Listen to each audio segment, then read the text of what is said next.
Bom dia, lindo, maravilhoso e abençoado dia na presença desse Deus que é bom, justo e fiel. Amém? Hoje estamos no dia 333. Prepara o teu odre, a tua mente, para receber uma palavra abençoada de Deus hoje. Amém? Vinho novo. Está preparado? Então, estamos no capítulo 6 do livro de Lucas. Hoje vamos do versículo 27 até o final, até o versículo 49. Amém? Então, depois de Jesus ter falado sobre os bem-aventurados, sobre os ais, ele passa a falar aqui de um tema que é um dos meus prediletos, falando de amor. Vamos falar de amor? Então, versículo 27, Jesus fala: Digo-vos, porém, a vós outros, que me ouvis, amai os vossos inimigos. Vou repetir aqui: amai os vossos inimigos. Você escutou certinho. É para amar os nossos inimigos. Continuando: fazei o bem aos que vos odeiam. Eu amo isso. Eu amo quando Jesus dá um nó na cabeça das pessoas. Como assim, Jesus? Eu vou amar o meu inimigo? É isso que o Senhor está falando para eu fazer? Eu vou fazer o bem para as pessoas que me odeiam? E ele continua: bendizei, ou seja, declarai bênçãos aos que vos maldizem. Aquelas pessoas que declaram maldições, aquelas pessoas que me perseguem, eu tenho que bendizer. É isso aí que você escutou. E ele continua: orai pelos que vos caluniam. Uau! Então, pessoas que falam calúnias, pessoas que mentem ao meu respeito, ao seu respeito, devemos orar por essas pessoas. Uau, uau, uau. Então, Jesus, ele traz um patamar, ele eleva o nível do amor, do que é amar. E muitas vezes nós podemos não entender como que a gente vai conseguir fazer isso. Então, é um desafio. É um desafio que Jesus está colocando aqui. Porém, se Ele está falando para fazer, é porque eu e você conseguimos fazer isso. Olha o que ele fala. Versículo 29. Ao que te bate numa face, oferece-lhe também a outra. E ao que te tirar a tua capa, deixa-o também levar a túnica. Dá a todo o que te pede. E se alguém levar o que é teu, não entres em demanda. Como quereis que os homens vos façam, assim fazei-o vós também a eles. Porque Jesus está falando algo tão desafiador de ser feito. Sabe por quê? Porque essa é a essência de Deus. E eu e você somos imagem e semelhança dele. Nós só conseguimos fazer isso que ele está fazendo aqui porque Deus já fez por nós. Quando nós éramos inimigos de Deus, quando nós fazíamos coisas erradas lá atrás, espero que isso tenha ficado no passado. Muitas vezes ainda estamos fazendo e Ele nos ama, Ele nos quer o bem, Ele nos abençoa, Ele intercede por nós. Ele nos dá uma chance a mais. A graça é o que? Uma segunda chance. Só consegue fazer isso quem entende quem é Deus de verdade. A essência de Deus. Deus é bom, justo e fiel. E se você acredita que Deus é bom, se você tem a certeza que Deus é justo, se você tem a convicção de que Deus é fiel, você consegue agir dessa forma. Sabe por quê? Porque você sabe que A justiça vem dele. Então você não precisa buscar a justiça com suas próprias mãos. Você não precisa entrar em demanda pelaquilo que alguém levou de você. Você não precisa brigar por isso. Eu estou dizendo aqui com isso que você não pode entrar na justiça por algum direito, por alguma coisa assim, porque isso, ele não está dizendo isso aqui. Ele só está dizendo: confia em mim, dá ao que te pede. Se alguém te tirar aquilo que é teu, não entra em demanda, não vai brigar. Saiba que Jesus é o nosso advogado junto ao Pai. Então, se alguém fez mal contra você, acredite, deseje o bem para essa pessoa e você vai receber o bem de Deus. Talvez você não receba o bem desta pessoa, mas o bem de Deus, ele é muito maior do que o bem que alguém pode fazer na sua vida. Deus é bom, Deus é justo e Deus é fiel. Então, ele continua aqui, por que amar? E ele explica aqui o porquê que ele está falando isso. Versículo 32. Porque se amais os que vos amam, qual é a vossa recompensa? Porque até os pecadores amam aos que os amam. É muito simples você amar aquele que te ama. Se fizerdes o bem aos que vos fazem o bem, qual a vossa recompensa? Até os pecadores fazem isso. É muito fácil você fazer bem àquelas pessoas que fizeram bem a você. Então não tem diferenciação. Você não está fazendo algo bom por você amar quem ama você. Você está sendo inteligente. Você está simplesmente fazendo o que todos fazem. 34. E se emprestais àqueles que esperais receber, qual é a vossa recompensa? Os pecadores também emprestam aos pecadores para receberem outro tanto, para receber juros. Então, não tem recompensa nenhuma. E aí ele reafirma mais uma vez: amai, porém, os vossos inimigos. Ele repete tudo aqui. Amai os vossos inimigos, fazei o bem, emprestai, sem esperar nenhuma paga. Se você empresta, meu amigo, e ele está falando, empresta e não espera que a pessoa vai te pagar, não. Não fique no pé da pessoa, não fique lá cobrando, não fique, não tenha isso como uma maldição na sua vida. Emprestou e arrependeu de ter emprestado. Se emprestou, amigo, relaxa, relaxa. Ele fala o seguinte: emprestai sem esperar nenhuma paga, será grande o vosso galardão, se você fizer isso. Ou seja, o que é galardão? Já falei aqui, galardão é uma recompensa. Você pode até nem receber dessa pessoa que você emprestou.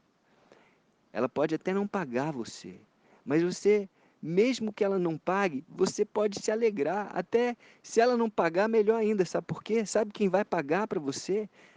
Deus, aquele que é dono do ouro e da prata. Você tem um crédito com Deus, mas para que você tenha esse galardão, você tem que emprestar da forma certa. Emprestar e não esperar o pagamento. Se a pessoa te pagar, ok, não precisa recusar. Não precisa. Recebe, porque vai ser bênção para ela. Na palavra diz que você pega emprestado e não paga, você é escravo daquele que te emprestou. Então, recebe porque isso é bom para aquela pessoa. Não é bom para você. Não que seja bom para você, lógico, é bom também. Mas é bom para aquela pessoa. Receba em consideração aquela pessoa. Tá certo? Agora, não espere receber, porque você vai ter um crédito grande, grande o vosso galardão com Deus. Amém?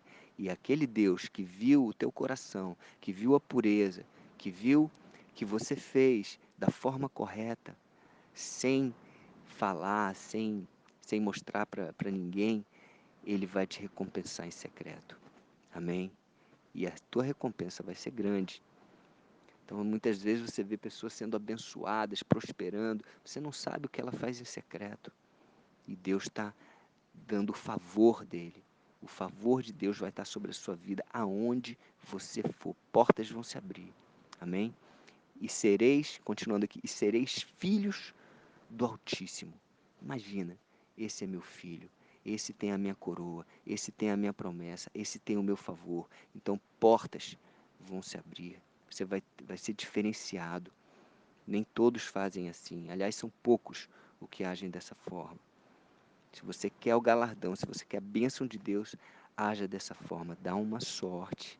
Obedecer a Jesus, já falei aqui, dá uma sorte, pois Ele é benigno, até para com os ingratos e maus. Se Ele é benigno até para com os ingratos e maus, imagine para os bondosos e para aqueles que cumprem a palavra dEle, para aqueles que alegram o coração dEle.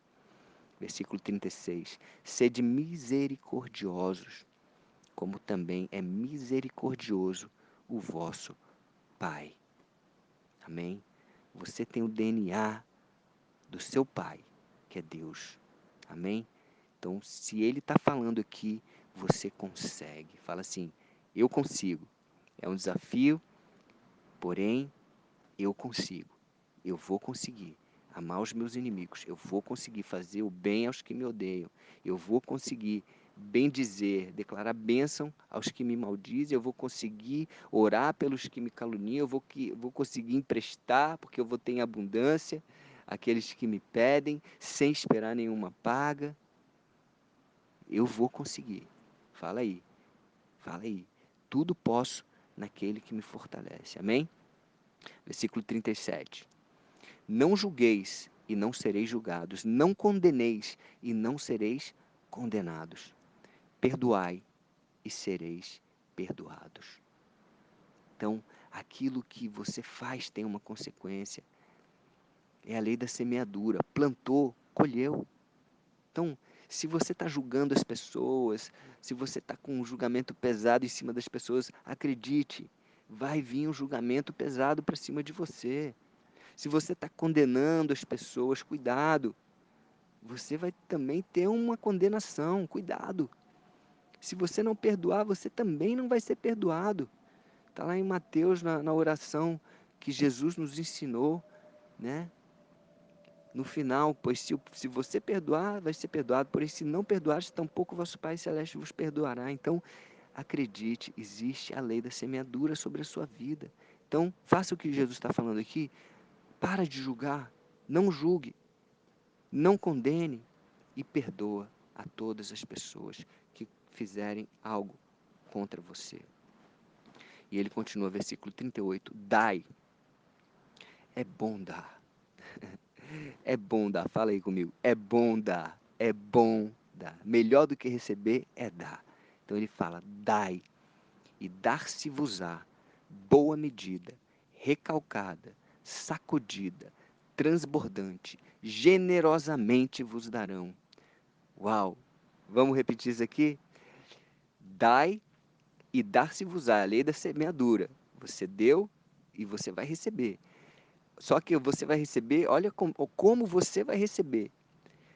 Boa medida, recalcada, sacudida, transbordante, generosamente vos darão. Amém? Você recebe isso aí?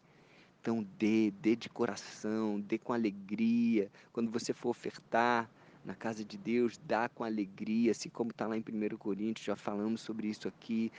Existe a forma certa de dar. Não dá com peso no coração. Não, eu estou dando porque eu tenho que dar. Não, dá com alegria, porque você tem e você pode dar. E acredite, você vai receber em troca muitas vezes mais. Boa medida, recalcada, sacudida, transbordante, generosamente vos darão. Amém?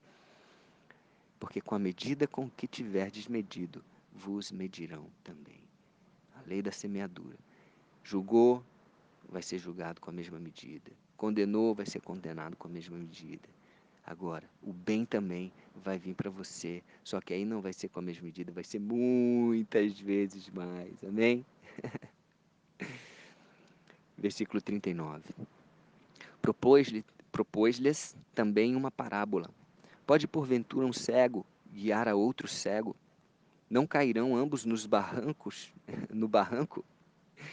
Engraçado que Mateus ele explica aqui, lá em Mateus 15, 14, tem uma referência também dessa passagem. E Mateus estava se referindo aos fariseus, chamando os fariseus de cego porque a cegueira da religiosidade. A religiosidade cegava tanto aqueles fariseus que eles não conseguiam enxergar os próprios erros que eles cometiam. E eles estavam guiando pessoas para, para a mesma coisa, para cometer os mesmos pecados, os mesmos erros que eles estavam cometendo. Eles extorquiam as viúvas, órfãos, eles faziam coisas que não eram de Deus. Por quê? Por causa da religiosidade. Eles se utilizavam da lei em benefício próprio. Versículo 40. O discípulo não está acima do seu mestre. Todo aquele, porém, que for bem instruído, será como seu mestre. Então, cuidado para quem está te instruindo. Cuidado com quem está te instruindo. Tenha o discernimento. Ele vai falar mais à frente aqui dos bons frutos, falando sobre as palavras. É importante você conhecer a palavra para que você possa discernir. Não fique com ingenuidade achando que é porque a pessoa está falando bonito, aquilo vai ser bom para você. Muitas vezes você está indo para o buraco, às vezes você está sendo guiado por um cego. Tá? Porque o próprio inimigo, né? A gente já leu isso aqui, o próprio Satanás, ele se faz de anjo de luz, né? Ele era Lúcifer. Anjo de luz. Então, cuidado com pessoas que falam bonito, mas é um fruto podre. Por fora está bonito, mas por dentro está tudo podre lá dentro. Então, cuidado com seus mestres, cuidado com aqueles que instruem você. Procure aquele que tem a essência da verdade, da palavra, para que você seja bem instruído. Amém? 41. Por que vês tu o argueiro no olho do teu irmão, porém não reparas na trave que está no teu próprio? Então muitas vezes você está olhando tanto para o erro daquela pessoa e você não consegue perceber que você tem uma trave gigantesca no teu próprio olho. Você não consegue fazer esse exame próprio, essa análise dos teus erros, você não se arrepende, você se acha farto, você se acha rico, você se acha justo e você não consegue. A cegueira da religiosidade, a cegueira da soberba, tá tirando o teu poder de enxergar os teus próprios erros e ter um coração humilde. 42. Como poderás dizer a teu irmão, deixa, irmão, que eu tire o argueiro do teu olho, não vendo tu mesmo a trave que está no teu? Hipócrita, tira primeiro a trave do teu olho, e então verás claramente para tirar o argueiro que está no olho do teu irmão. Tirando a trave que está no seu olho, você pode humildemente ajudar a quem também tem algum problema. Mas sem isso, meu amigo, você não pode ajudar. Você não pode. Senão vão ambos para o barranco. Amém? Cuidado. Cuidado para não estar vendo muito erro nas outras pessoas e não estar vendo erro nenhum em você mesmo. Tá certo? Vamos para frente. Versículo 43. Não há árvore boa que dê mau fruto, nem tampouco árvore má que dê bom fruto. Às vezes parece que o fruto é bom da árvore má, mas é aquilo que eu te falei, por fora. Então, às vezes, parece que o fruto da árvore boa não é bom, não é muito atrativo, mas quando você vê por dentro é um sabor maravilhoso, é gostoso. Então, o fruto bom da árvore boa, o fruto mau da árvore má. Mas cuidado com as aparências. Versículo 44. Porque cada árvore é conhecida pelo seu próprio fruto, porque não se colhem figos de espinheiros, nem dos abrolhos se vindimam uvas. O homem bom, do bom tesouro do coração, tira o bem, olha só. O homem bom, do bom tesouro do coração, tira o bem. Lembra, o coração é um terreno fértil. Lembra da parábola lá do semeador, né? Falou que o semeador saiu semeando sementes, caiu num terreno bom, no terreno ruim, no terreno com espinho, e o terreno é o coração. Então, esse terreno, o homem bom, ele tira desse terreno bom, do coração bom, ele tira o bem, um fruto bom. E o mal, Do mau tesouro tira o mal.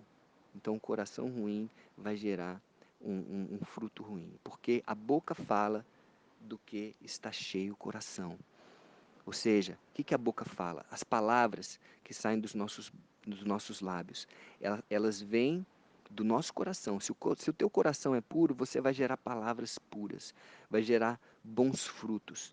Se o teu coração está cheio de malícia, por mais que as palavras sejam cheias de retórica, cheias de técnicas de palestrantes e etc., sejam bonitas, você fala bem gramaticalmente e atrai pessoas, mas o coração não é puro. Então, essas palavras são os frutos. A boca fala do que está cheio o coração. Se o teu coração é puro, sairão palavras de bênção, palavras de vida.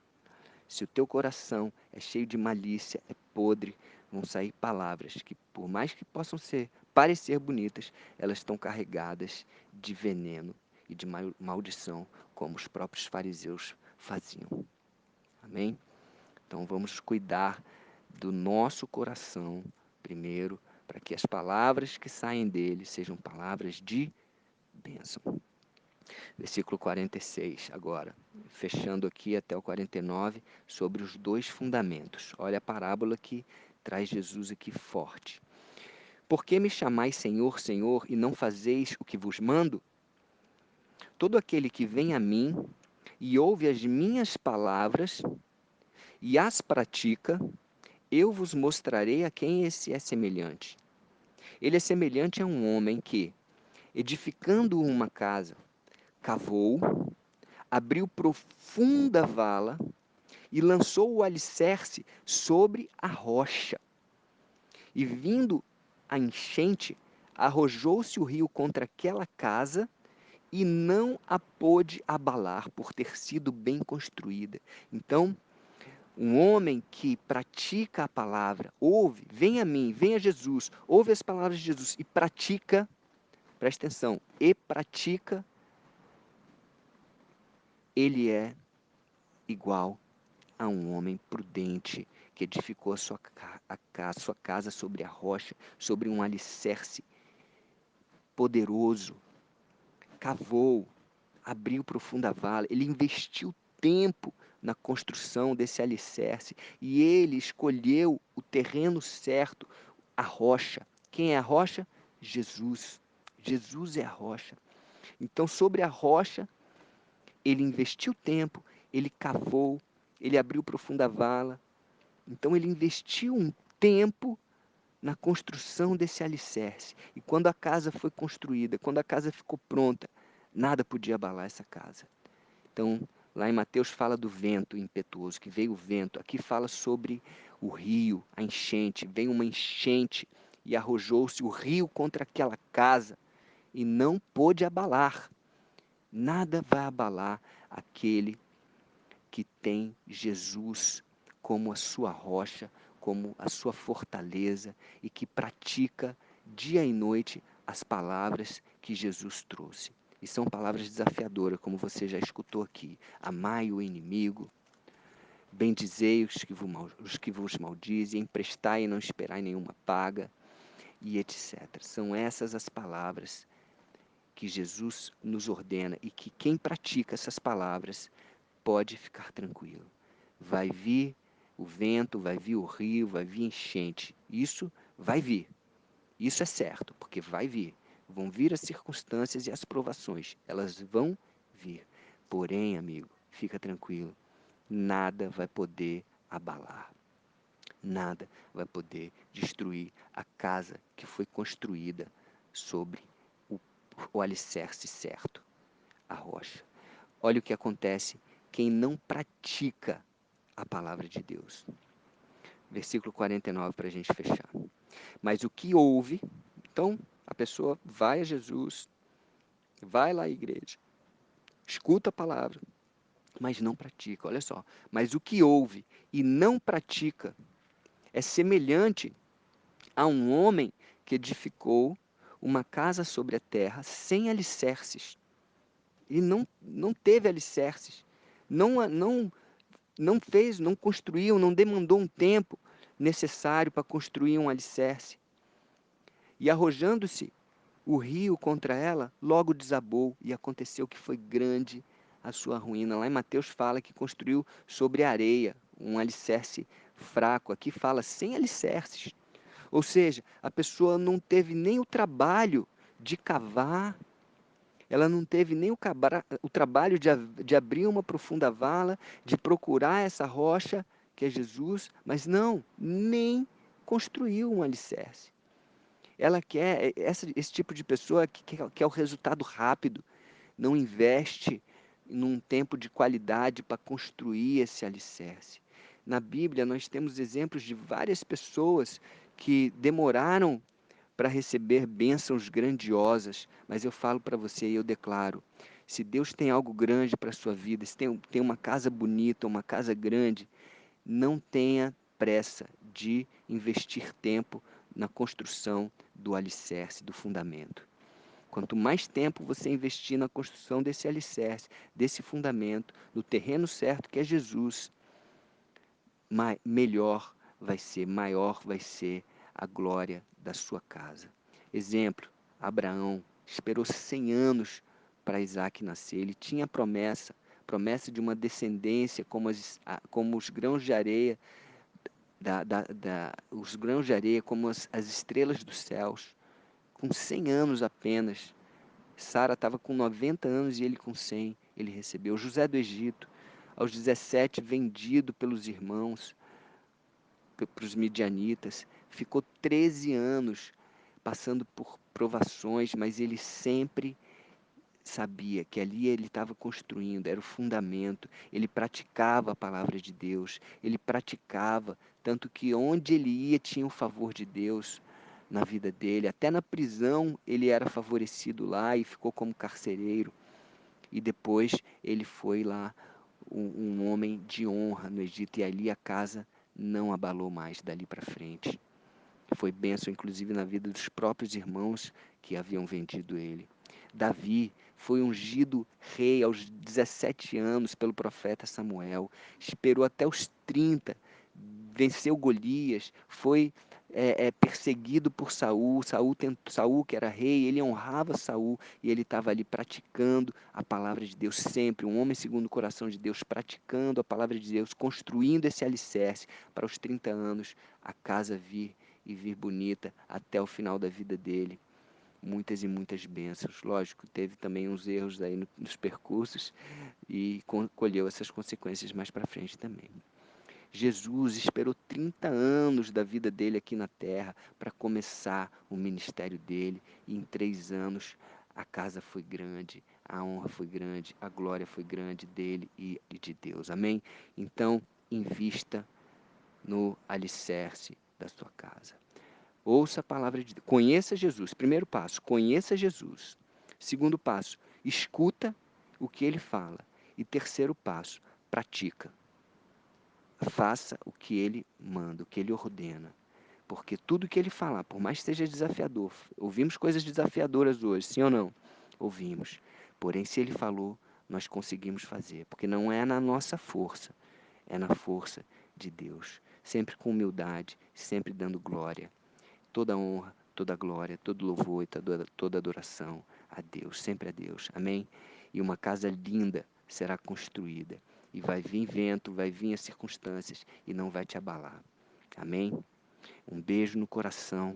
Que Deus te abençoe, que você receba essa palavra, se aproprie dessa palavra e que você colha os frutos da palavra, do novo de Deus na sua vida. Um beijo no coração e até o próximo dia. Amém? Tchau, tchau.